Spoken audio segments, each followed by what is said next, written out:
Ok, bueno, les doy la bienvenida a esta clase, la número 29, ya del curso de ADI. Esta va a ser la última clase que vamos a tener de un poco de materia y lo vamos a complementar al final con el desarrollo de un ejercicio tipo certamen. Ya de ahí en adelante, las clases que siguen hasta el certamen van a ser clases de ejercicio, ya donde se van a ir resolviendo ejemplos tipo con la dificultad de una evaluación para que pongan a prueba sus conocimientos. La idea es que pueden ver cómo se realizan, pero también que sean capaces de hacerlas por su cuenta, ¿ya? En el correo que les envié ayer en la noche, les comentaba que hay una parte de diagnóstico de modelo que no vamos a alcanzar a ver en el curso, que es básicamente el uso de otras herramientas, ya como un test de ANOVA, que es para analizar el error de predicción y compararlo con el error de experimentación. Es ser otro test de hipótesis, pero los conceptos son los mismos. Ya el concepto que se aplica en el test de ANOVA es similar en el sentido de que se intenta evaluar si es que el comportamiento del error de predicción se puede distinguir del comportamiento esperado del error de experimentación. ¿Ya? Entonces, básicamente no tiene algún tipo de diferencia, o sea, entregan mayores herramientas, sí, pero los conceptos ya los tienen, que eso al final es lo relevante para poder comprender los elementos asociados a esto, ¿ya? Entonces vamos a partir con esta primera parte y luego seguimos con la otra. Entonces, ya, estuvimos conversando la clase pasada acerca de distintos elementos de diagnóstico, ¿ya? Y solamente para hacer el énfasis, el hincapié en qué significa esto, lo que hablamos cuando hablamos de los test de diagnóstico, lo que hacemos, recuerden, es evaluar si es que el error de predicción tiene comportamiento esperado con respecto a lo que esperaríamos obtener en el error de experimentación, que yo le ponía E sub M, ya que yo le ponía M de error de medición, pero realmente es de experimentación, porque representan todas las fuentes aleatorias que componen, de hecho, el supuesto de experimento aleatorio.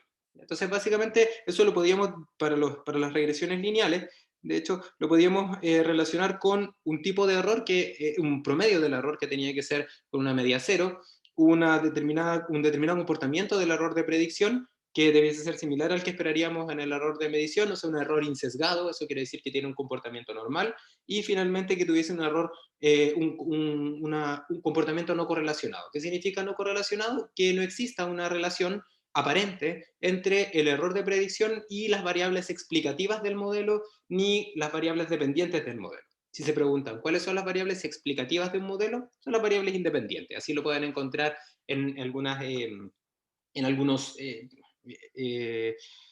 libros, en la bibliografía. ¿Ya? Entonces, dicho eso, y esto es parte como de lo que revisamos, entonces yo les decía que estos son una especie de test que se hacen de manera secuencial. Ya, si por ejemplo un modelo pasa el primer test, no significa que sea, podemos descartar que por ese test podemos evaluar que es malo, pero no podemos decir que es bueno, simplemente que no hay razón para sospechar de él, ya como un mal modelo. Entonces pasamos al segundo test, evaluamos su histograma. Yo les decía que es algo más testimonial en este curso, ya en el sentido de que hacemos un histograma y más o menos evaluamos normalidad, pero existen métodos de evaluación de normalidad que son test de hipótesis para comparación de distribuciones de probabilidad. ¿Ya? Y eso básicamente pueden trabajar con el gráfico de probabilidad normal, que se llama, o también con un gráfico que se llama el QQ-plot.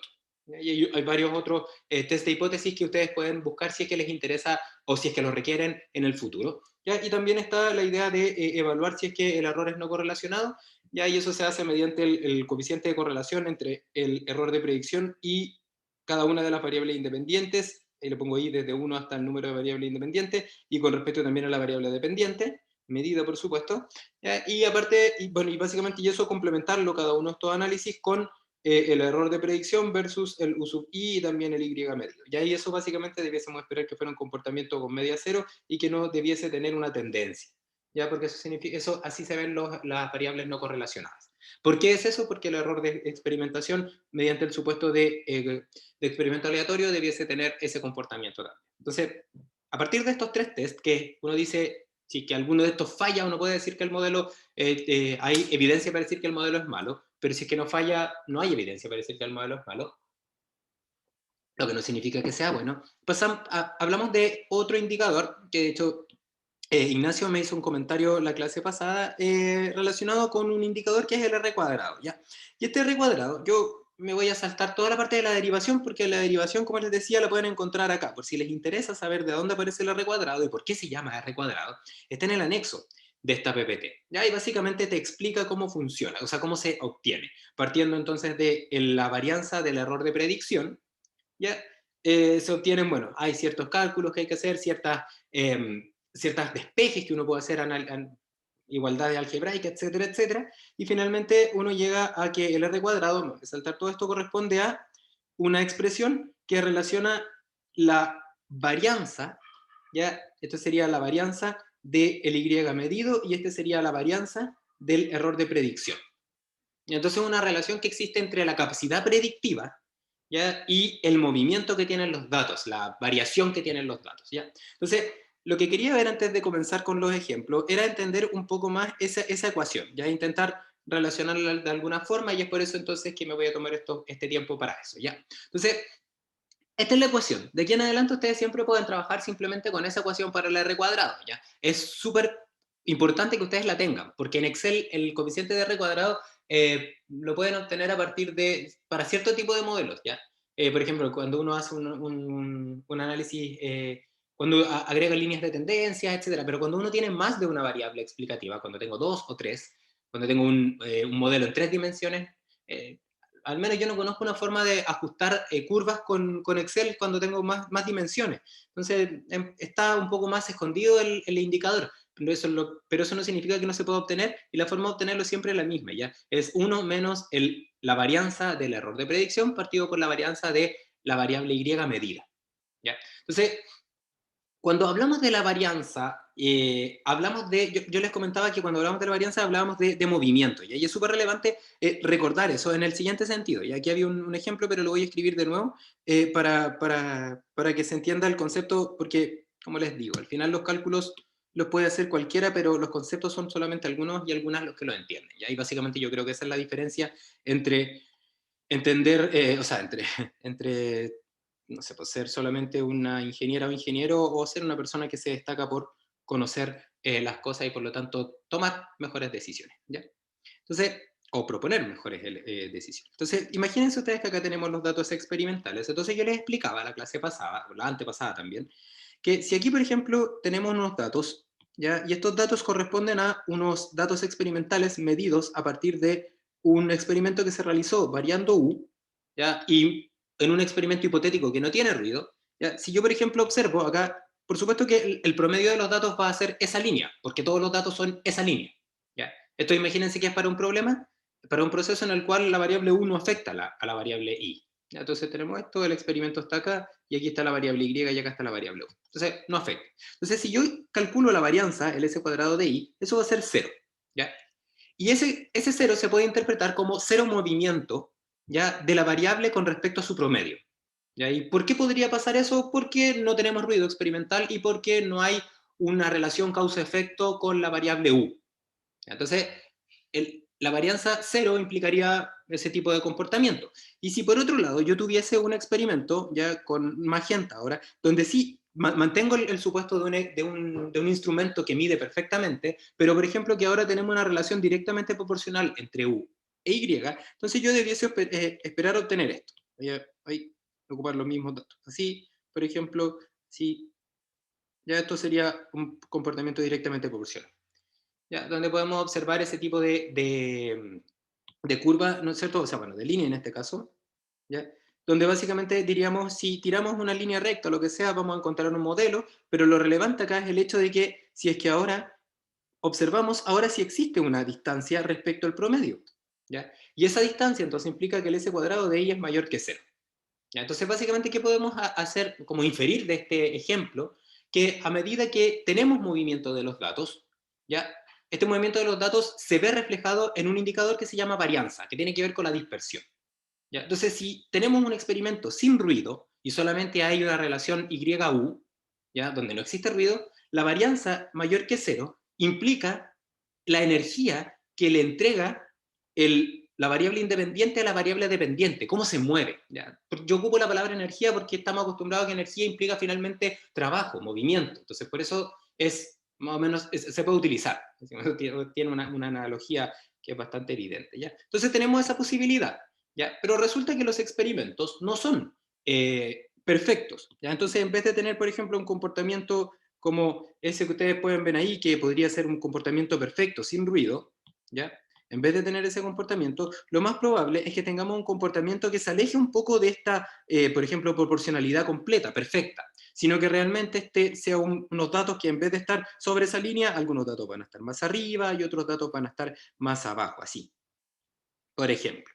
¿Ya? Y esa distancia se supone que es asociada a las variables aleatorias, las variables que son azarosas, que generan entonces estos movimientos impredecibles.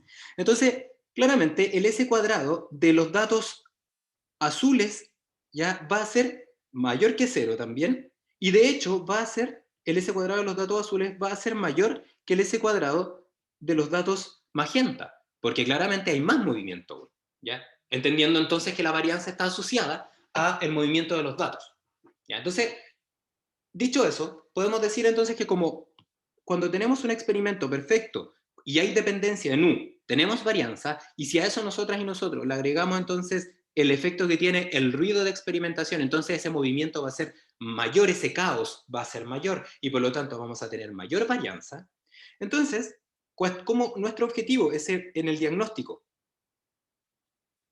es evaluar, evaluar cómo el modelo predice, pero predice solamente la parte determinista, ¿ya? Entonces podemos utilizar esta idea, este concepto, ya para intentar definir este indicador que lo que nos diga es qué tan bueno es nuestro modelo para predecir la parte determinista, ¿ya? Y ese, relacionarlo, es que este indicador sea una especie de, que esté en una unidad, por ejemplo, fácil de seguir, como por ejemplo en un tanto por uno, en una fracción, ¿ya? Y ese es el R cuadrado, ¿ya? Porque básicamente el S cuadrado de Y va a ser finalmente la varianza de Y, la cual va a estar asociada a la varianza del Y determinista o el Y real que le ponemos, y la varianza del error de experimentación o error de medición. Entonces, si nosotras y nosotros queremos evaluar cómo un modelo describe unos datos, entonces podemos intentar identificar qué parte de la varianza total de los datos es predicha por el modelo, y la otra parte dejársela entonces, asociarla al error de medición, ¿ya? Y eso es justamente lo que aparece en esta lámina que está acá, ya que es una especie de forma, quizás como más algebraica, de explicar este concepto que lo vimos gráficamente, ¿ya? Entonces, para esto solamente hay un par de conceptos que hay que conocer, ya que quizás no son nuevos, de hecho, ¿ya? Que básicamente dice lo siguiente: imagínense que ustedes tienen dos conjuntos de datos A y B, ¿ya? Que, por ejemplo, son datos que están moviéndose, ya que tienen una determinada energía, y yo a esos datos generamos una variable que va a ser, ya que va a ser la suma de las dos de la variable A y la variable B, y a esa le aplicamos la varianza, ya, el indicador varianza. ¿Ya? Entonces el operador varianza tiene una propiedad, ¿ya? Y esa propiedad es la que aparece acá. Esto es una igualdad que tiene la varianza, que dice que la varianza de la variable A más la variable B, o sea, la varianza de esta variable, que es la suma de ellas, es igual a la suma de las varianzas independientes, ¿ya? De A y B, más dos veces la covarianza de A y B. Entonces, si, por ejemplo, nosotras y nosotros tenemos un Y, ¿ya? Y ese Y le vamos a llamar Y medido, ¿ya? Y ese Y medido, entonces, lo definimos como el Y predicho más el error, ¿ya? En este caso sería el error de predicción, ¿ya? Entonces, si le sacamos la varianza, entonces básicamente aplicaría esta misma idea, y es básicamente lo que aparece ahí, que dice el S cuadrado del I medido, ¿ya? Va a ser igual al S cuadrado del I predicho más el S cuadrado del error de predicción, ¿ya? Y aparte tenemos dos veces esta covarianza entre el Y predicho y el error de predicción, ¿ya?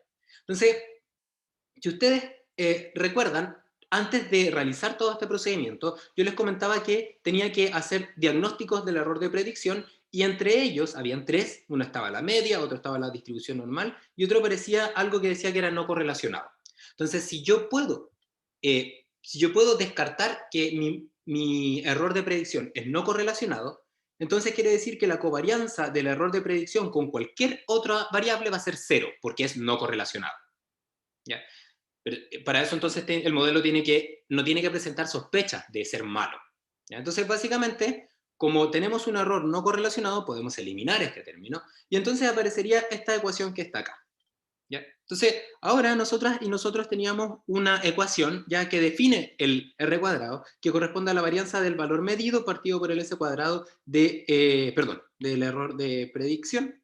Vamos a poner acá, error de predicción, partido por la varianza del y medido. Ya, entonces, podemos reemplazar esta idea, ya podemos entonces preguntarnos cómo podría esto estar funcionando, si quieren, ya, y por ejemplo lo que podríamos hacer es, a partir de esta ecuación, dejar el s cuadrado del y solo, entonces tendríamos s cuadrado del y predicción es igual al s cuadrado del y medido menos el s cuadrado del error de predicción. Ya, simplemente pasé para el otro lado. Y ahora puedo dividir por el s cuadrado de i. ¿Por qué voy a dividir por el s cuadrado del i medido? Porque, como ustedes veían acá, el s cuadrado del i medido va a ser la varianza más grande que va a existir. Si, por ejemplo, ahora ustedes observan acá y decimos que los datos magenta representan el valor predicho por el modelo lineal y los datos azules representan el valor medido, claramente la varianza de los azules va a ser el total de la varianza que podrían tener los datos. Ya va a ser la varianza más grande, como un 100% de movimiento. Y claramente el valor de los magenta va a ser un porcentaje de ese movimiento. Entonces, si yo divido la varianza magenta y la divido por la varianza azul, ¿ya? Entonces voy a tener un indicador que va a ser menor a 1. ¿Ya? Y entonces eso puedo hacer ahí y básicamente eso es lo que hago acá. Pues. Y entonces tengo el s cuadrado del i predicho partido por el s cuadrado del i medido y esto queda 1 menos el s cuadrado del error de predicción, s cuadrado del i. Y esto es el r cuadrado. Esa es la definición del r cuadrado que está ahí arriba. Entonces fíjense que esta ecuación es muy interesante porque define que el r cuadrado, aparte de un cálculo que se hace para obtenerlo, tiene un significado.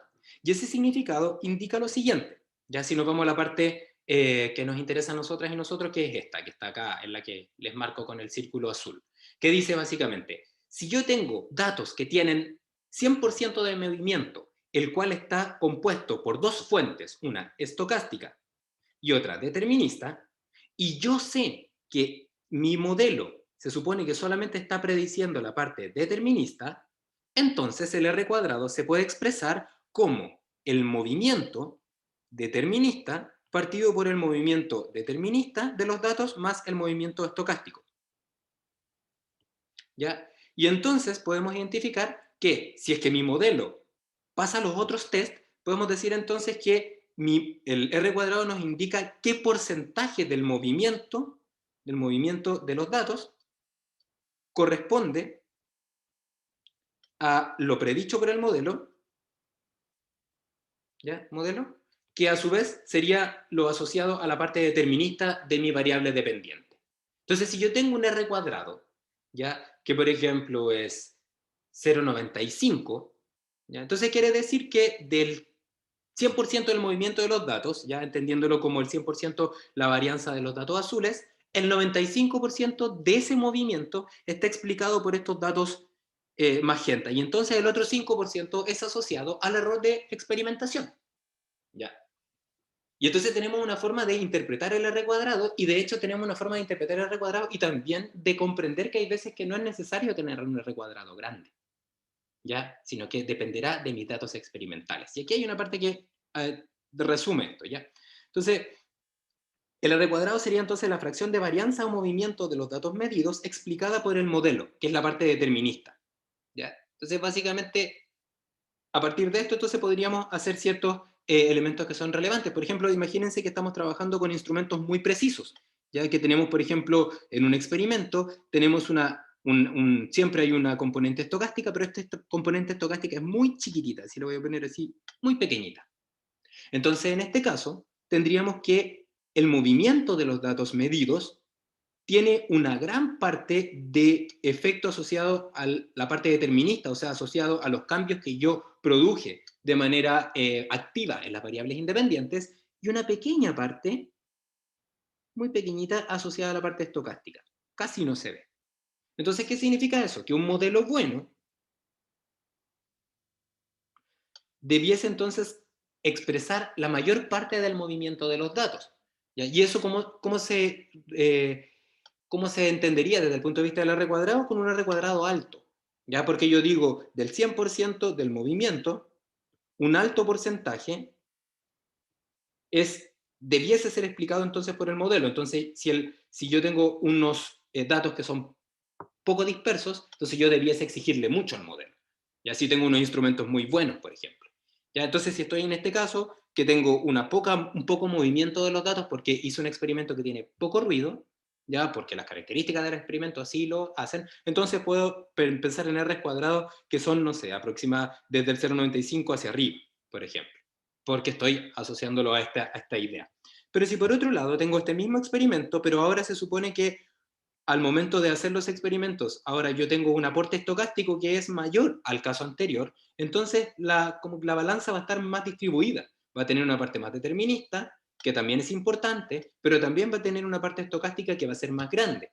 Eso implica que mi modelo no va a poder alcanzar un R cuadrado que sea extremadamente alto, porque de lo contrario, consideraría también el movimiento de los datos, el movimiento estocástico, que es un movimiento azaroso. Entonces, en ese caso es de esperar que el R cuadrado será bajo. Por ejemplo, un R cuadrado de 0,8 no es malo. ¿Ya? ¿Por qué? Porque depende del ruido de la experimentación. Entonces yo no le puedo pedir a un modelo, por ejemplo, lineal como este, que observamos que claramente existe un comportamiento lineal, ¿ya? Ese es el comportamiento que yo esperaría tanto desde el punto de vista de lo que observo con los datos, como también, por ejemplo, la interpretación asociada a la relación causa-efecto entre las variables, ya la interpretación física. ¿Ya? Si yo sé que esto debe ser lineal, entonces tener un R cuadrado de 0,8 en este caso no es malo. ¿Ya? Y tener un R cuadrado de 0,75 no necesariamente es malo también. ¿Por qué? Porque estoy hablando de que tenemos un experimento donde tenemos un aporte de ruido que hace que no podamos obtener un R cuadrado más grande. ¿Ya? Y entonces el coeficiente de determinación, básicamente podemos definir finalmente coeficiente de determinación de Pearson o R cuadrado, podemos resumir los conceptos en que primero va a quedar limitado por el instrumento de medición. Entonces, si tenemos entonces un instrumento preciso, entonces puedo exigir entonces R cuadrado más altos, y si tenemos un instrumento no preciso, o un experimento que no entrega resultados tan precisos, entonces no puedo exigir un R cuadrado tan alto. ¿Ya?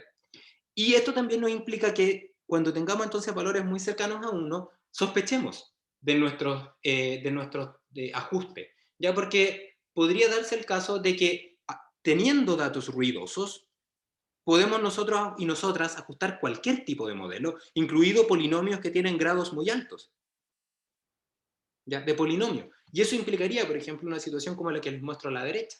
¿Ya? Y esa situación, que son los mismos datos rojos, en vez de ser ajustado por una línea, que sería el comportamiento esperado asociado al análisis fenomenológico de las variables que quiero ajustar, ¿ya? En vez de hacer eso, entonces usamos un grado alto pensando que tiene que pasar por la mayor cantidad de puntos posible, y obtendría un comportamiento como este, donde claramente observan que el polinomio, aparte de absorber la parte que yo quería, que era la tendencia, también está absorbiendo o también está intentando describir un comportamiento ruidoso alrededor de la tendencia de los datos que estaría asociado a el error de medición. Entonces tendríamos un R cuadrado alto, pero no es un R cuadrado alto debido a que el modelo predice la parte determinista, sino que está prediciendo la parte tanto determinista como estocástica. ¿Ya? O sea, la parte azarosa, la parte random. ¿Ya? Y eso implicaría entonces que mi modelo, aun cuando tengo un R cuadrado cercano a 1, es malo. Pero no es malo porque el R cuadrado es 1, sino porque es malo porque ese R cuadrado 1 implica, para este caso en particular, que estoy describiendo comportamientos que un polinomio no puede describir, como es el azar, como son comportamientos azarosos. ¿Ya? Entonces, con esto terminamos ya toda la parte de diagnóstico de modelo que va a ser evaluada en el curso. ¿Ya? El resto, lo que queda, que es un análisis, como les decía, de error de predicción y análisis de varianza del error de predicción y del error de experimentación, va a quedar como con unos videos complementarios que ustedes lo pueden revisar si es que les interesa más el tema. Ya, pero hasta acá vamos a evaluar en la evaluación de la próxima semana. ¿Ya? Entonces ahora vamos a hacer un ejemplo, ya tipo certamen, que les envié a su correo, y quisiera saber si tienen dudas antes de comenzar con el ejemplo? Me lo pueden escribir ahí en el chat o en su defecto me pueden interrumpir. ¿Sí? ¿No? Tal vez.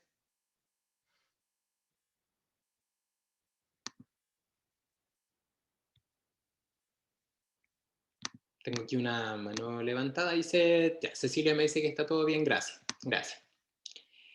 Gracias también, Antonio, por su feedback. Ya, entonces, como esta parte les queda clara, ya por supuesto que ahora hay que meterle número y eso es lo que vamos a hacer desde ahora en adelante. Ya nos vamos a preparar para la evaluación, entonces aplicando todos los conceptos en de esta materia. Ya, entonces, yo les mandé bueno, les mandé la pauta, de hecho, ya porque yo no soy de la idea de que es bueno estudiar de ejercicios resueltos, pero yo sé que para algunas personas eso les ayuda, así que lo vamos a ver igual. ¿Ya? Entonces, en este caso, el ejemplo que yo les mandé, bueno, corresponde a un ejemplo del semestre pasado, un certamen del semestre pasado, donde básicamente la idea es aplicar estos conceptos. ¿Ya? El objetivo es aplicar los conceptos, entonces la primera parte que vamos a hacer ahora corresponde a herramientas de ajuste, regresión y diagnóstico de modelos. ¿Ya? Y básicamente podemos leerlo un momento para luego hacer el ejemplo.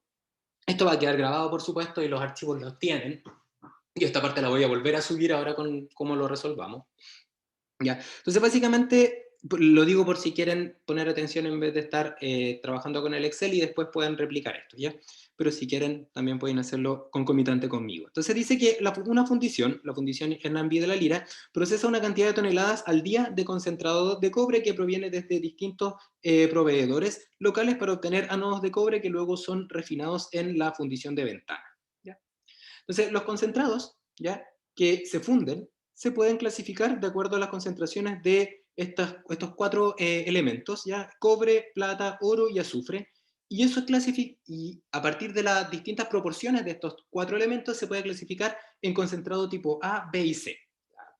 Generalmente aquí la idea, por ejemplo, es uh, se, se clasifica de acuerdo al cobre para identificar la cantidad de cobre que hay que alimentar al convertidor, ya los distintos convertidores, al convertidor teniente, bueno, dependiendo de cuál es el proceso que tengan, al convertidor Pierce-Smith, etc. Y también con el azufre. El azufre es súper importante porque tenemos que alimentar una cantidad de cobre más o menos constante, una concentración más o menos constante de cobre y al mismo tiempo de azufre también, con el objetivo de evitar que se generen entonces emisiones contaminantes atmosféricas en el horno de refino a fuego, ¿ya? Y antes también en los convertidores, ¿ya?, que se está produciendo ahí SO2. Entonces hay que mantener a raya generar mezclas, de hecho, ya como para que se hagan una idea del proceso, ustedes tienen concentrado A, B y C, generalmente estos están en unas piscinas súper hondas, ya, profundas, donde hay distintos tipos de concentrados, están clasificados de acuerdo a eso, y lo que hay ahí es una pala, ya que lo que hace es sacar una un determinado peso, ya, de cada uno de estos concentrados y entonces generar una mezcla, ¿ya? Y de hecho la pala, para que se hagan una idea, la pala es una pala que está como en el aire, ¿ya?, que es una especie de, como de carril, que tiene una balanza y entonces se obtiene la cantidad que se requiere y esta mezcla entonces tiene una determinada proporción de los concentrados A, B y C, los cuales, esta proporción tiene que cumplir ciertas características asociadas a la concentración de cobre y la concentración de azufre, y por supuesto también está identificada la proporción de plata y la proporción de oro de este concentrado, ya con la idea entonces de luego ser capaces de clasificar lo que estamos luego produciendo, ¿ya? Porque también tenemos que hacer la trazabilidad a los elementos que son de relevancia, ¿ya? Entonces, se alimenta este concentrado, ya esta mezcla, a un secador rotatorio, ¿ya? Y esta mezcla seca ingresa junto con aire a presión a un convertidor teniente, ¿ya? Básicamente entonces acaba un secador ya rotatorio, que es básicamente una especie de tubo que está girando y que se le agrega aire, ya, para que se seque, y este concentrado seco pasa entonces a un horno que se llama convertidor teniente, que imagínense que es una especie de cilindro muy grande, donde se le agrega el concentrado, y acá se le agrega aire, ¿ya? Y está a una temperatura elevada, muy elevada, entonces esa temperatura elevada hace que la reacción de fundición, ¿ya?, de ignición, de hecho, se mantenga, ¿ya? Entonces está continuamente produciendo, entonces, aquí hay fuego, ¿ya? Entonces básicamente se funde este concentrado. ¿Ya? Y claro, como le estoy agregando oxígeno y hay fuego, básicamente lo que pasa es que el azufre se oxida. Parte de ese azufre se oxida y parte del hierro que hay también, ya que son los primeros elementos que se oxidan. Entonces se produce SO2 y se produce un óxido de hierro que es una escoria, que es un líquido que se pone por encima del líquido fundido. Entonces tienen acá, por ejemplo, la escoria que está arriba y abajo está entonces el líquido donde es más rico en cobre y la parte de arriba que esta es más líquida, es más rica en hierro. ¿Ya? Y el SO2 que sale hacia arriba. Entonces, sale por ahí. Entonces, y el cobre que está por abajo se llama metal blanco. ¿Ya? Metal blanco. Que es cobre reducido más azufre y hierro que no ha sido oxidado aún, fundamentalmente. ¿Ya? El SO2 entonces se conduce mediante una cámara de tiro forzado hacia un precipitador electrostático y posteriormente la plata de ácido para producir ácido sulfúrico. ¿Ya? Entonces el SO2, que es un gas ya que sale, se absorbe en una campana ya similar a la que ustedes tendrían en sus cocinas. ¿Ya? Y eso básicamente se le sacan los polvos, los polvos son realmente rocas lo que salen de ahí, ¿ya? Y eso se precipitan estos polvos en unos precipitadores electrostáticos, ya que hacen que agrupan partículas y entonces que caiga por efectos de la densidad, y el resto entonces pasa a la planta de producción de ácido. Y la escoria permanece como un líquido sobrenadante en la mezcla de metales fundidos. Por último, el metal blanco es más denso y queda en el fondo del convertidor, y es el metal blanco que se separa de la escoria, ingresa a un convertidor Peirce-Smith donde se continúa el proceso de oxidación. O sea, de acá esto va al convertidor Peirce-Smith, ya, y eso entonces va a los otros procesos de oxidación y en adelante. ¿Ya? Entonces la operación del convertidor teniente, que es el que nos interesa, que está acá, ¿ya? Depende de la relación de cobre y azufre que hay en la alimentación, y esto implica que las proporciones en las cuales se han mezclado los concentrados A, B y C afectan al proceso. Entonces por eso entonces es relevante hacer esta mezcla. Entonces, para mejorar el rendimiento del equipo, usted propone obtener un modelo basado en datos, un modelo de regresión, que permita relacionar la concentración de cobre en el metal blanco con la proporción de los concentrados A, B y C en la alimentación. Entonces, si así hiciéramos un diagrama, entonces tenemos que acá tenemos los componentes, la proporción de los concentrados A, B y C, acá tendríamos nuestro experimento, y acá tendríamos entonces la cantidad, el porcentaje de cobre, ¿ya? Un porcentaje de cobre en el metal blanco. Entonces, ¿qué hay acá? En el experimento está compuesto de dos partes, ¿no es cierto? Acá está el secador rotatorio y a continuación entonces el convertidor teniente. Entonces tenemos esas dos partes, este sería nuestro experimento industrial. ¿Ya? Entonces aquí tendríamos entonces XA, XB y XC, las proporciones en peso de estos tres concentrados serían equivalentes a nuestras variables independientes, y aquí la proporción, la concentración de cobre en el metal blanco sería la variable dependiente. ¿Ya? Entonces, este modelo ayudaría tanto a la operación de la gestión de las materias primas, ¿ya? Porque básicamente podríamos entonces tener tendríamos capacidad predictiva para entonces definir a partir de cuál es saber qué proporción tenemos que alimentar al proceso de tal manera de obtener una determinada composición de cobre en el metal blanco. ¿Ya? Y para obtener el modelo vamos entonces a realizar experimentos. ¿Ya? Y vamos a realizar 14 experimentos, los cuales van a ser uno en cada día. Uno en cada día, durante 14 días vamos a hacer experimentos, y entonces estos experimentos se resuelven en la tabla 1, siendo XY la proporción en la mezcla del concentrado Y. ¿Ya? Entonces, aquí está la tabla, ¿ya? Y este es un diseño experimental, ¿ya? Que es un diseño experimental que no es un diseño experimental 2s elevado a n, ¿ya? Al tiro les digo eso, ¿ya? Aquí generalmente es una fuente de confusión esto. Este es un diseño de experimentos que se llama diseño de experimento de mezclas. Y en particular este sigue un modelo que se llama el modelo creo que es el modelo de Simplex, se llama Simplex Lattice. Ya, se llama así. Y básicamente es una tabla, finalmente, diseño experimento, que nos dice si usted quiere identificar un modelo donde las variables son proporciones, entonces existe este tipo de modelos que usted puede utilizar y va a obtener un modelo de este tipo. Aquí está ahí abajo. Entonces, básicamente, que es un modelo cuadrático, donde van a tener términos proporcionales a la proporción, perdonen la redundancia, pero sí es, y términos proporcionales al cuadrado de la proporción. ¿Ya? Y no tiene intercepto porque, por supuesto, si es que yo alimento 0, obtengo 0. ¿Ya? Entonces, los datos que se encuentran acá entonces son asociados a los resultados del experimento. Entonces tenemos el experimento simplex lattice, está compuesto de 10 corridas experimentales, 10 niveles, perdón, 10 niveles distintos, donde pueden observar que primero agregan, la primera fila es solamente agregar un tipo de concentrado, la segunda otro y la tercera el tercero, y luego hacer distintas mezclas. Por ejemplo, solo hay la mitad de A y la mitad de B, la mitad de A y la mitad de C, B y C, y luego hacer mezclas mezclas de iguales proporciones, después aumentar una proporción respecto a la otra, y así sucesivamente.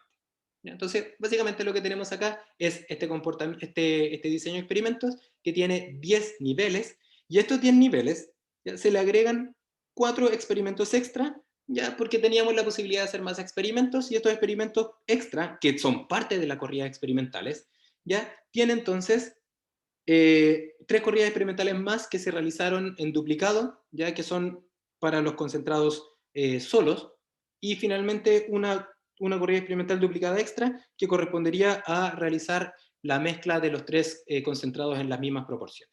Entonces, ese es nuestros datos, ¿ya? Noten que, nuevamente, no es un experimento factorial, por lo tanto, no hay que aplicar las técnicas de estimación de efectos de un 2 elevado a n, porque no lo es, ¿ya? Espero que les quede claro eso. Entonces, lo que nos piden es finalmente llegar a lo que aparece acá, o sea, básicamente llegar al modelo que nos permita describir el proceso, ¿ya? O sea, que tengamos entonces, básicamente como yo les he dicho, espero que les haya quedado la idea de tomar todos estos datos y entonces transformar la información que ahí aparecen en algo que sea útil para tomar decisiones, y eso es un modelo.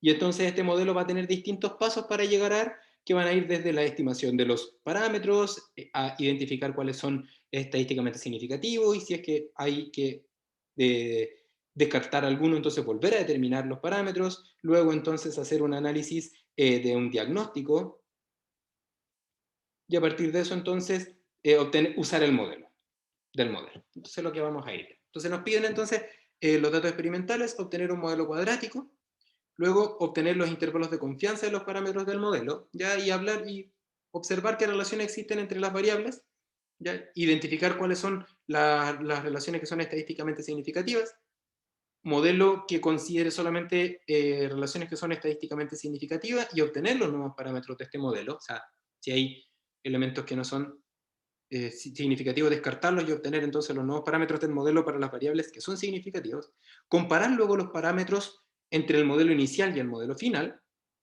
ya, o sea, en un principio tenemos un modelo cuadrático completo y luego descartamos efectos y vamos a observar que algunos se van a ir, entonces hay que volver a calcularlos y explicar por qué son distintos los parámetros que quedan, los que se obtienen al final, ¿ya? Y también entonces volver a obtener el intervalo de confianza de los parámetros del modelo propuesto, ¿ya?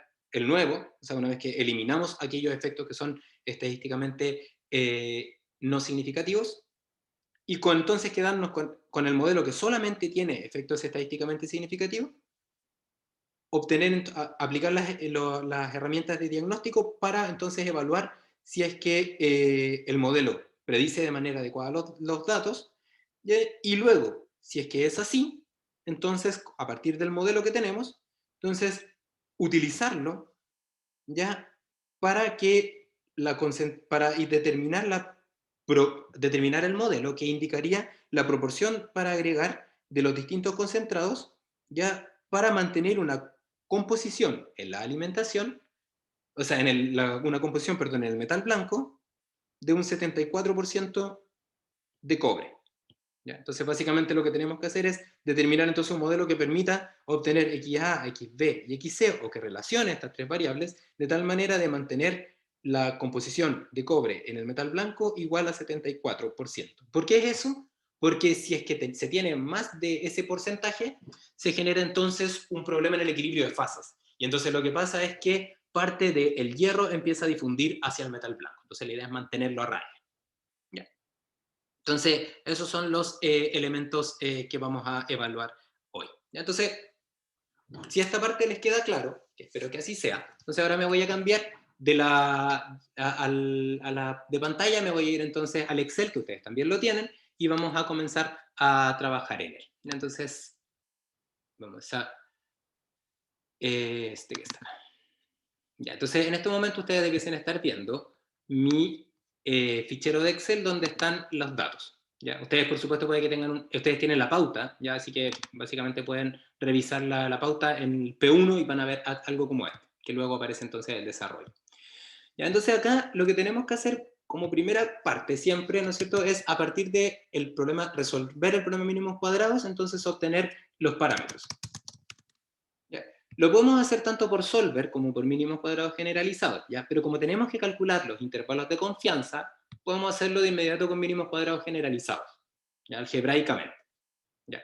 Entonces, para eso tendríamos que acordarnos cómo es nuestro modelo, ¿ya? Y nuestro modelo entonces es un modelo que tiene los elementos de, tendríamos el beta 1, que sería el que multiplica a la proporción de A, de hecho lo vamos a poner así, B sub A, ¿no es cierto?, B sub B y B sub C, que serían los coeficientes que multiplican a la proporción de A, B y C respectivamente, y luego tendríamos un B sub, vamos a poner B sub AA, que sería lo que multiplica a la proporción de A al cuadrado, ¿ya? Luego tendríamos un BB,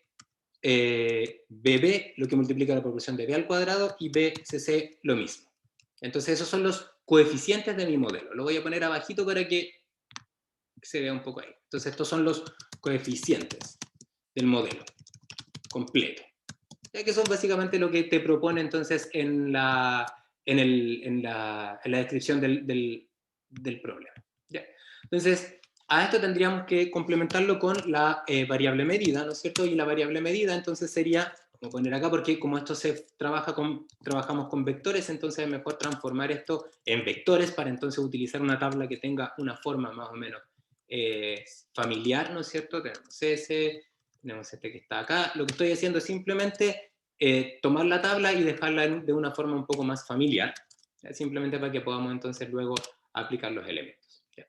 Entonces este va a ser nuestro vector de y medidos, ¿ya? De hecho, vamos a insertar acá un par de filas porque luego necesitamos calcular el predicho, etc. Entonces, mejor hacerlo así, ¿ya? Entonces ahora vamos a poner los elementos que aparecen en cada una de las corridas experimentales. O sea, por ejemplo, el BA fue multiplicado por la proporción de A, aquella proporción de A1, para obtener entonces 70,3.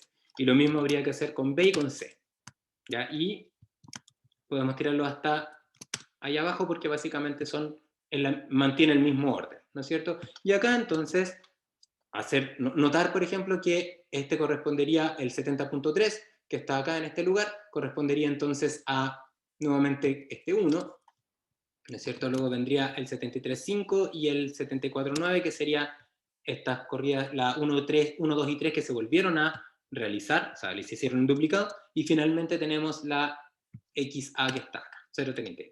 Entonces, a partir de eso, ahí podemos ahora tirar hacia el lado, ¿no es cierto? Porque Excel tiene esa característica. Y entonces cuando tenemos eso, entonces ahora vamos a utilizar estos mismos elementos para entonces obtener los elementos que multiplicarían a los parámetros AA, BB y CC, que sería el XA al cuadrado, el XB al cuadrado y el XC al cuadrado. Entonces,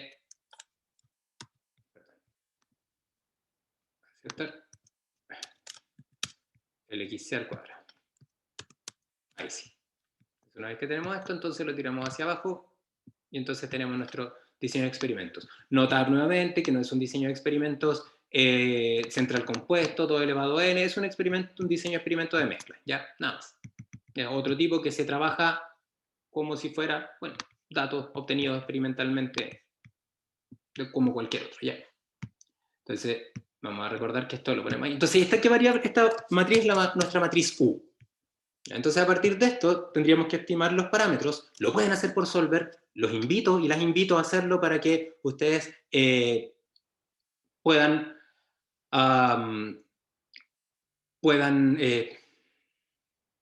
entrenar esa parte, ¿ya? Porque Solver también es parte de las posibles formas de obtener los parámetros, ¿ya? Entonces, si ustedes quieren, pueden obtenerlo. Yo lo que voy a hacer ahora, voy a calcular el U traspuesto por U a la menos 1, ya, porque eso es un término que se requiere, ¿no es cierto? Este U traspuesto por U a la menos 1, que ese también lo requerimos, y de hecho lo requerimos para poder hacer los cálculos de los intervalos de confianza. Entonces vamos a poner la multiplicación, ¿no es cierto?, de la traspuesta de U,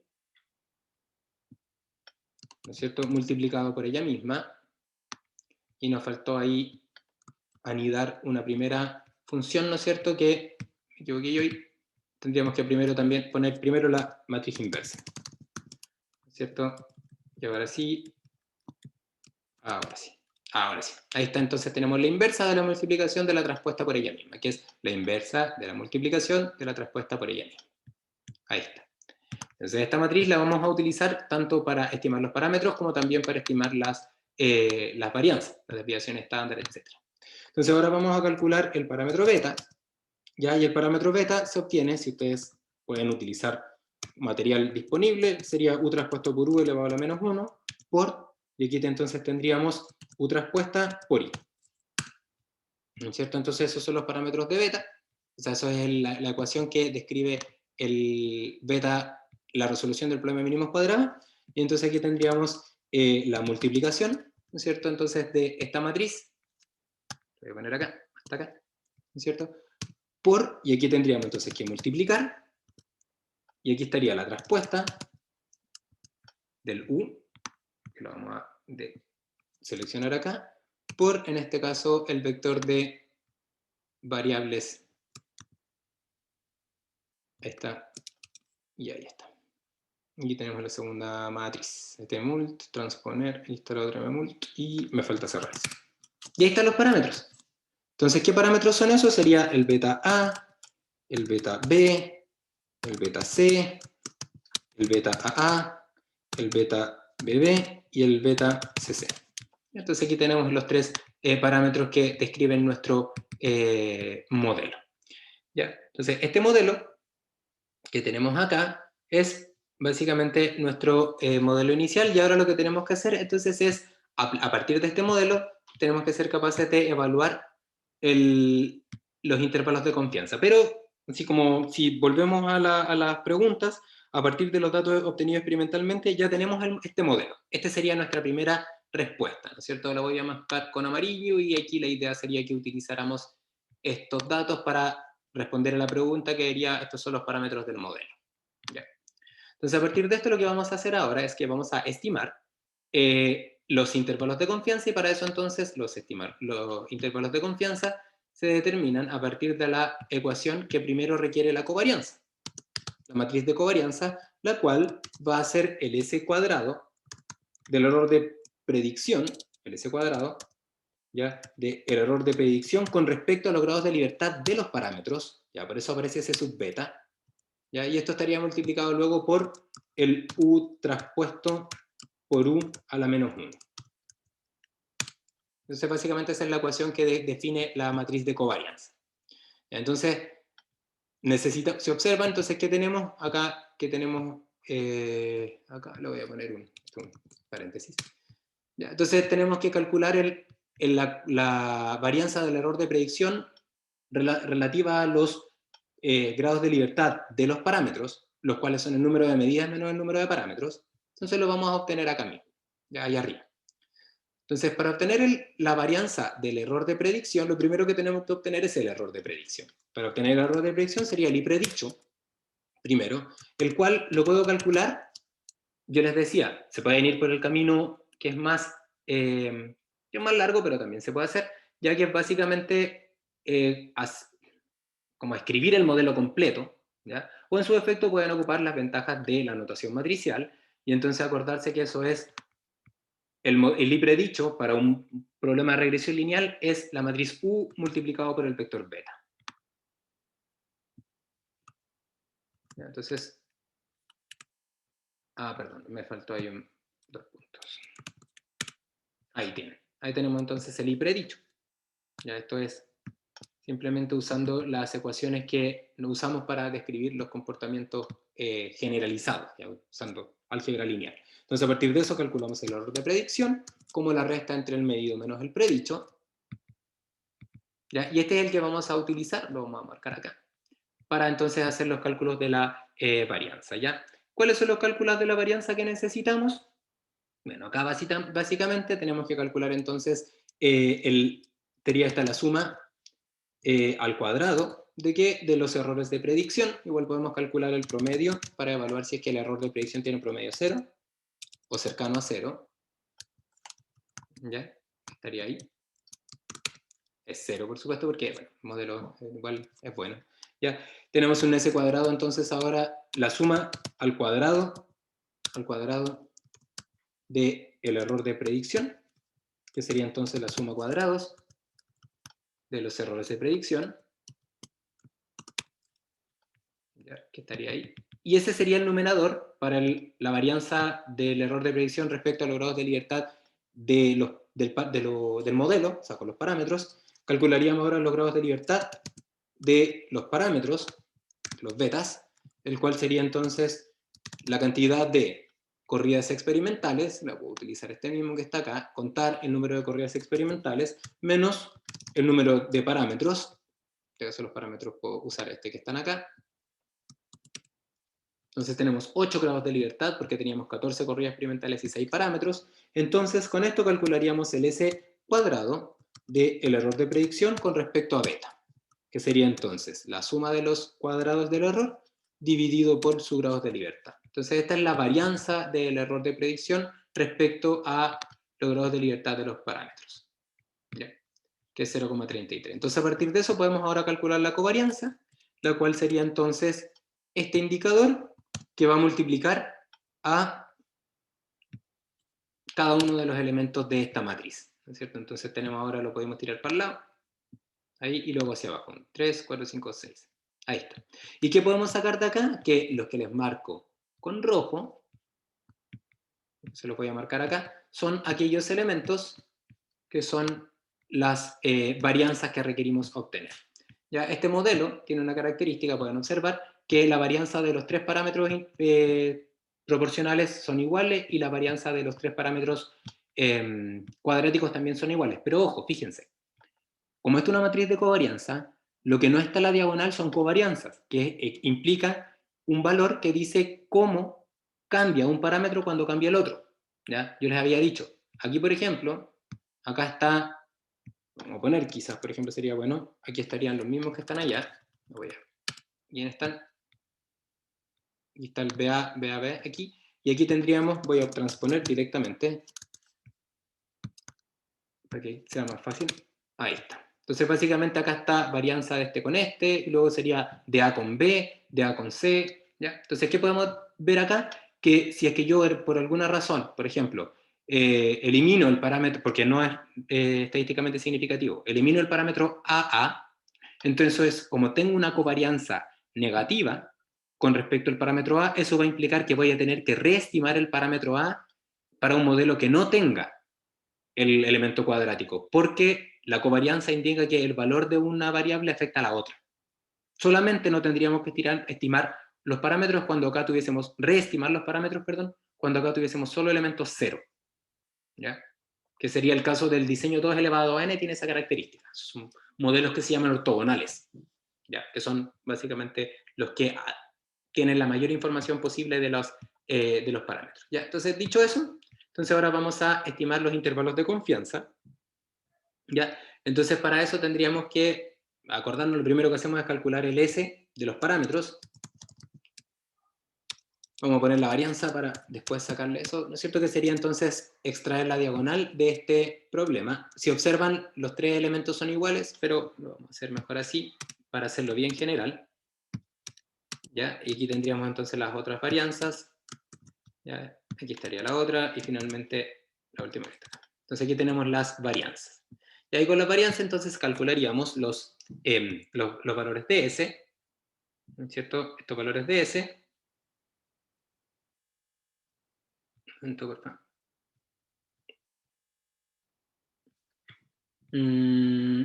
un poco... Me equivoqué, yo creo acá. Espérenme un momentín, please. Claro, que creo que me equivoqué y me faltó multiplicar. Me faltó multiplicar por ese término. En la covarianza me faltó multiplicar por este término que está acá. Por el S cuadrado y S comante. Entonces ahí sí.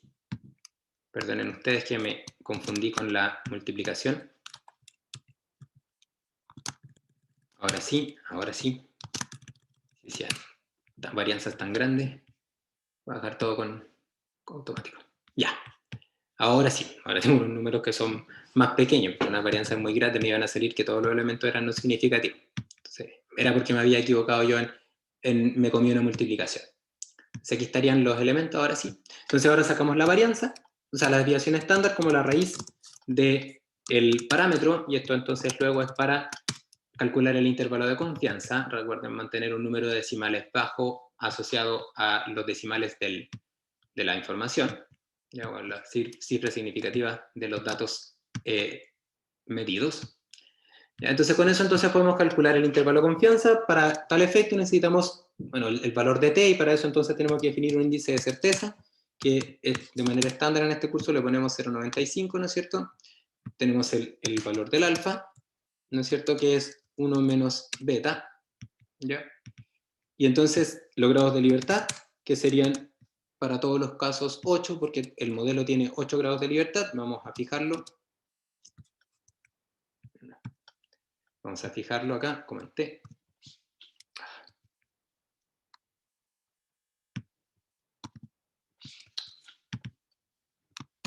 Así. Ahora sí, está fijado. Y entonces ahora vamos a calcular el valor de T, y en este caso sería la inversa de la distribución T, ¿ya? De la probabilidad 1 menos alfa medios, grados de libertad. Para todos los casos es lo mismo, pero bueno, yo les aconsejo que sigan un orden más o menos que les acomode a ustedes para poder entonces replicar esto. Yo lo que hago, por ejemplo, es agregar una columna extra que es el ancho del intervalo de confianza, para luego restar y sumar simplemente, que es T por S. Este que está acá, ¿no es cierto? Que es el que luego se va a sumar y restar. ¿Ya? ¿Y por qué lo hago? Porque acá de inmediato uno puede observar cuando existen efectos significativos o no, porque claramente si el ancho es más grande que el valor del parámetro, es un intervalo de confianza que pasa por el 0. Ya aquí estaría el low y aquí estaría el up, intervalo de confianza, y sería entonces el parámetro menos el ancho, el low, y el up sería el parámetro más el ancho.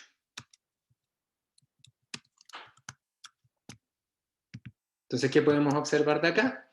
Que lo que les marco en rojo sería esos dos parámetros que ustedes observan ahí, ¿ya? Serían dos intervalos de confianza que incluyen al 0, por lo tanto implicaría que esos parámetros no pueden ser diferenciados de aportes ruidosos, y por lo tanto debiesen ser descartados. Entonces esto implicaría que H0, por ejemplo, H0,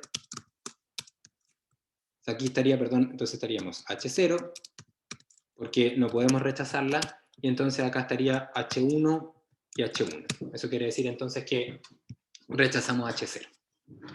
¿Ok? Entonces, ¿qué implica eso? Que en nuestro nuevo modelo ahora debiese incluir solamente los parámetros que son estadísticamente significativos. ¿Ya? Eso implicaría que debiésemos volver a repetir el problema, ¿ya? Pero ahora solamente considerando los parámetros que son estadísticamente significativos. ¿Ya? Eso quiere decir entonces que ahora solamente incluiríamos al parámetro, vamos a volver entonces a estimar nuestro nuevo modelo, ¿ya? Porque claramente, o sea, nuestros nuevos parámetros, porque los modelos, ya el modelo ya lo acabamos de identificar, que el modelo es muy similar al que teníamos, solamente que no debe considerar cuadrático de B y de C. Entonces eso es lo que haríamos a continuación. Entonces tendríamos solamente los parámetros que nos interesan, o sea, los que hemos identificado que al parecer son estadísticamente significativos, y básicamente podemos reutilizar los datos. Vamos a usarlo. De hecho, ustedes pueden trabajar con con la misma tabla U, solamente que haciendo cálculos para menos elementos. ¿Ya? Entonces, con esto acá tenemos nuestra nueva tabla U. Lo voy a marcar ahí. Tenemos U. Y entonces volveríamos a hacer el mismo procedimiento, o sea, calcularíamos el U traspuesto, la inversa, todo para obtener los nuevos valores. Entonces sería igual a mmult de la, inversa, la matriz inversa de la multiplicación de la traspuesta de U con respecto a ella misma.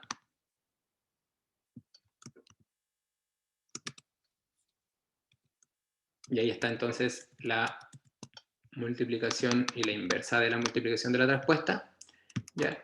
Y a partir de eso entonces volvemos a repetir el mismo ejercicio, porque ahora es equivalente, lo mismo, solamente que ahora los parámetros van a ser distintos, no voy a tener todos los parámetros que tenía antes, ¿ya? Ahora voy a tener menos parámetros, vamos a hacer, por ejemplo, vamos a ocupar la misma, está acá. Aquí están, solamente vamos a tener esos parámetros. Y entonces aquí tendríamos mmult, ¿no es cierto?, de la matriz de máxima información, por mmult de la transpuesta, la matriz U, aquí está la matriz U, multiplicado por el vector I, medido. Está acá.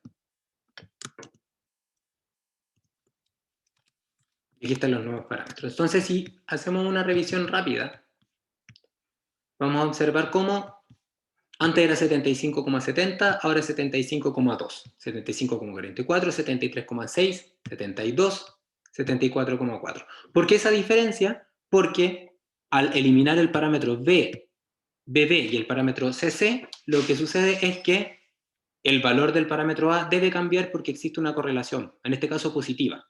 ¿Qué quiere decir eso? Que fíjense que el BB me da un parámetro menos 1,94. Si yo lo elimino, o sea, si yo lo fijo en 0, quiere decir que lo subí. Puesto que la relación es positiva, ¿ya? Entonces eso implica que el elemento BA debiese subir, pero también eso, el BB también va a afectar a los otros, por ejemplo, afecta al B. En este caso al B lo afecta, tiene una relación negativa. Eso quiere decir que el B debiese bajar. Y cuando va a bajar el B, lo que va a hacer es que va a bajar también, va a subir, perdón, el A. Y así sucesivamente. Entonces, es difícil predecir si los parámetros aumentan o disminuyen, pero sí sabemos que van a cambiar. Eso es claro. ¿Ya? Porque existe una correlación distinta de cero. Entonces, bueno, aquí estaría los nuevos parámetros que tienen un valor distinto y se pueden explicar esto. Y está la explicación en la pauta del certamen, asociado fundamentalmente o se puede explicar utilizando la matriz de covarianza, de hecho es parte de las preguntas que hacen, donde dice que puesto que la matriz de covarianza no tiene elementos fuera de la diagonal 0, quiere decir que existe una relación entre los parámetros y entonces es necesario reestimar los parámetros para el nuevo modelo. ¿Ya? Y ahora tenemos que preguntarnos si este nuevo modelo tiene efecto significativo o no, para lo cual tendríamos que repetir los mismos cálculos asociados a cada uno de estos elementos. O sea, tendríamos que calcular nuevamente la matriz de covarianza, etc. Entonces, la matriz de covarianza la calcularíamos nuevamente, por ejemplo, para el error de predicción, lo voy a hacer acá al lado, puesto que, bueno, vamos a seguir la misma lógica, ¿cierto? El Y predicho, que sería la multiplicación, ¿cierto?, entre la matriz U y el vector de parámetros beta. Y predicho ahora es para el nuevo modelo. Con eso calculamos el error de predicción, ¿es cierto?, que sería el medido menos el predicho. Entonces tenemos los nuevos cálculos. Y entonces tendríamos que replicar la misma idea. Voy a copiar y pegar porque ahora esto debiese funcionar de inmediato. Claro. Entonces estos son los nuevos valores. Tenemos un S cuadrado aquí. Hay un los grados de libertad nomás el que hay que cambiar, porque está malo. Sería contar los valores estos que están acá y contar en este caso el beta, ese sí está bien. Entonces esta es nuestra nueva varianza, fíjense que es súper parecida, y entonces con esto entonces calcularíamos los coeficientes de la covarianza, ¿cierto? Que sería entonces este valor que está acá, multiplicado por esta covarianza que está acá. Esta varianza, perdón. Entonces, tenemos 4 elementos, sería así, y luego por el lado, 3 y 4. Y entonces aquí estaría nuestra nueva matriz de covarianzas, ya, donde nuevamente tendríamos que sacar los elementos de la diagonal para extraer las varianzas y luego repetir el cálculo. ¿Ya? Nuevamente observar que existe covarianza entre los datos, entre los parámetros, por lo tanto, si tenemos que volver a repetir este procedimiento, sepan que vamos a tener que volver a estimar los parámetros. Entonces calculamos el S cuadrado, el S, el beta, el alfa, los grados de libertad, el estadístico T y el ancho del intervalo de confianza. Con eso calculamos el límite inferior y el límite superior y evaluamos qué tipo de test de hipótesis aplica, o sea, cuál es la hipótesis que se rechaza o no. Tenemos acá, cada uno de ellos.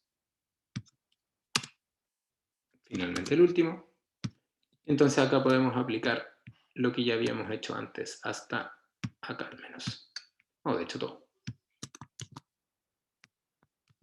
Donde vamos a tener solamente los grados de libertad, que vamos a tener que modificar un poquitito porque no son 8, sino que ahora van a ser 10. Eso es todo. Entonces ahora lo tiramos hacia abajo. Ah. Ah. Es un error.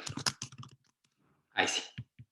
Entonces, ¿qué podemos observar a continuación? Podemos observar que ahora ninguno de los parámetros, si ustedes observan, tiene intervalo de confianza con cambio de signo.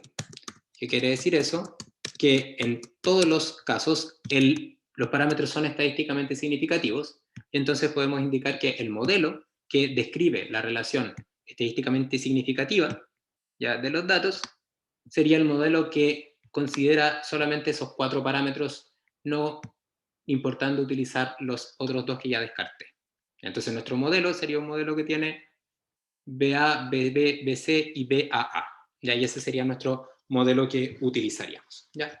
Entonces, con esto vamos a terminar esta parte del ejemplo. ¿Ya? Y al final de la clase, a primera hora de la tarde, les subo la continuación de este ejemplo con el análisis de los errores para entonces terminar el ejercicio. ¿Ya? Eso. ¿Tienen alguna duda que quieran hacerme para terminar o algo que no les queda claro acá en esta parte? ¿No? ¿Sí?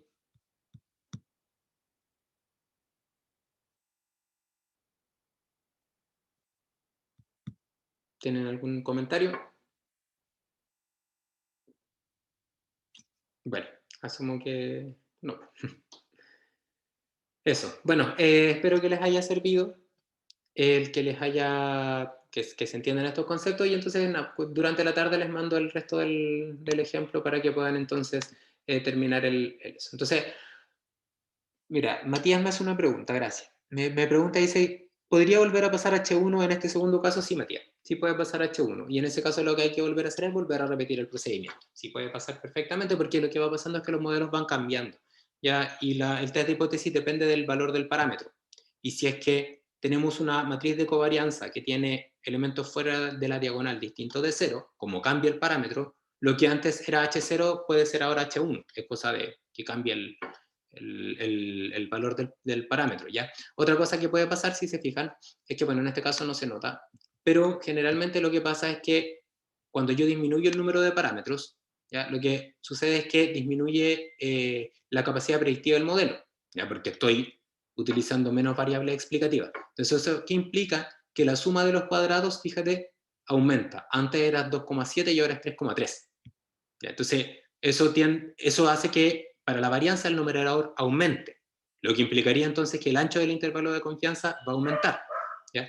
Ahora, si observan, también los grados de libertad aumentan, entonces el denominador también aumenta. Entonces, ahí hay un juego que puede llegar a suceder de que el aumento en la suma de los cuadrados es más grande que el aumento en los parámetros, y entonces efectivamente el ancho del intervalo de confianza aumente. ¿Ya? Entonces ahí básicamente sí puede pasar, Matías, respondiendo a tu pregunta, porque depende del valor de los parámetros y de la dispersión, y entonces hay que volver a repetir el procedimiento. ¿Ya? Espero que les haya quedado claro. ¿Ya? Espero que hayan sido de su interés y de su agrado el curso, porque ahora vamos a ver solamente ejemplos, ¿ya? Que haya quedado claro los conceptos relacionados con las distintas herramientas que ustedes tienen. Los invito y las invito a que hagan los ejemplos, que hagan los ejercicios, que, bueno, se crean un poco el cuento en esto, porque básicamente como ingenieras e ingenieros de procesos esto es súper, súper, súper importante en su desarrollo profesional, ¿ya? Les mando el video entonces del término de este ejemplo, a primera hora de la tarde se los mandaré, y con eso entonces terminamos, ¿vale? Muchas gracias por su atención, sus preguntas, y nos veremos la próxima vez. Chao, chao.